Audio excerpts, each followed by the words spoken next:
నేనొక్కడినే సినిమా ద్వారా తెలుగు ప్రేక్షకులకు పరిచయమైంది నటి కృతి సనన్. ఈ అమ్మడికి తెలుగులో అంతగా అవకాశాలు లేకపోయినా బాలీవుడ్లో బాగానే వస్తూ ఉన్నాయి.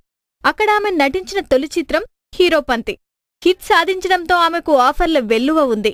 అయితే ఈ విధంగా తనకు ఆఫర్లు రావడంతో అమ్మడు తన డేట్స్ అడ్జస్ట్ చేసుకోలేకపోతోంది.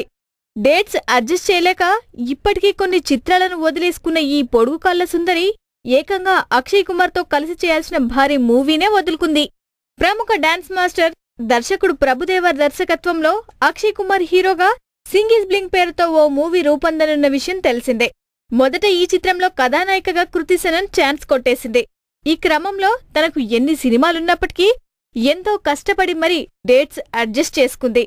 ఈ మూవీలో కొన్ని యాక్షన్ సీన్లలో నటించాల్సి ఉంటుంది కాబట్టి అందుకు శిక్షణ కూడా తీసుకుంది. అదేవిధంగా అక్షయ్ కుమార్ కూడా తన కోసం ప్రత్యేకంగా ఏర్పాటు చేసుకున్న జిమ్లో ఈ బామ్మ కొన్నాళ్లు రిహార్సల్స్ కూడా చేసింది. ఈ సినిమా కోసం తన పాత్ర మేరకు ఎలా తయారవ్వాలో అందుకు తగ్గట్టుగా అన్ని ఏర్పాట్లు చేసుకుంది. అయితే ఈ మూవీ అనుకున్న తేదీకి పట్టాలెక్కకపోవడంతో కృతి సనన్ తప్పుకోవాల్సి వచ్చింది. ఇతర మూవీ షూటింగ్లతో బిజీగా ఉన్నందున షూటింగ్ పోస్ట్ పోన్ అయిన అక్షయ్ మూవీకి డేట్స్ అడ్జస్ట్ చేసుకోలేక బయటకొచ్చేసింది. అక్షయ్ కుమార్ సరసన నటించాల్సిన సింగిల్ బ్లింక్ మూవీ కోసం ఎంతగా ప్రయత్నించినా డేట్స్ ఇవ్వలేకపోయానని, అందుకే ఓ మంచి ఛాన్స్ ను వదులుకుంటున్నాను అని అమ్మడు ఇప్పుడు బాధపడుతోంది.